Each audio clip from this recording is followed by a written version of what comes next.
This is Eric Tars, Human Rights Program Director at the National Law Center on Homelessness and Poverty, reporting live from Geneva, Switzerland in advance of the first ever review of the U.S. by the UN Human Rights Council under the Universal Periodic Review Mechanism, or UPR. You might ask yourself, why is a national organization focused on issues of homelessness and poverty at the UN Human Rights Council? Aren't human rights about issues like torture abroad? Well, think about it. If I were to tell you that a person was forced to sleep on a cold concrete slab, kicked by law enforcement agents, attacked by dogs, humiliated, denied food, and generally denied treatment that respects his basic human dignity, could you tell me if I was talking about a person being tortured abroad or a homeless person on the streets of America?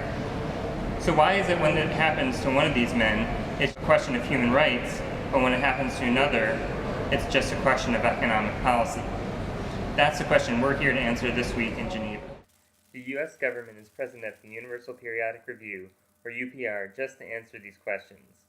Leading up to the UPR, the government held hearings all across the country to gather input on the enjoyment of human rights at the local level.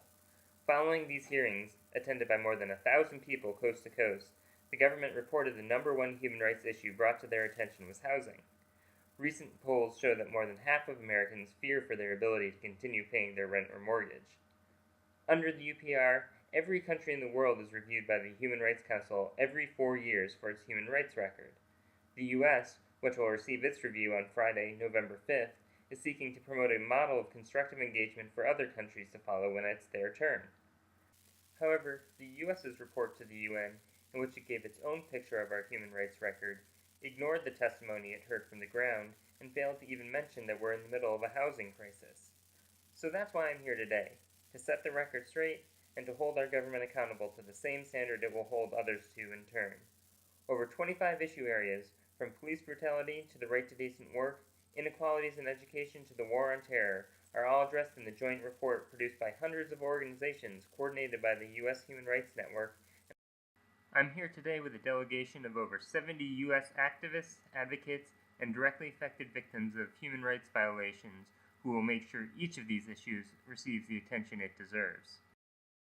I'll be reporting back each day about the briefings we'll be having with foreign governments, the stories U.S. activists are sharing, as well as our interactions with other activists from abroad. Tomorrow will be our first full day in Geneva, including our side event briefing on housing rights issues, as well as other briefings on sexual and reproductive health. For more information on the UPR process, please check out our wiki website at wiki.nlchp.org, and thanks for listening tonight, and I hope we'll see you tomorrow night. Good night from Geneva.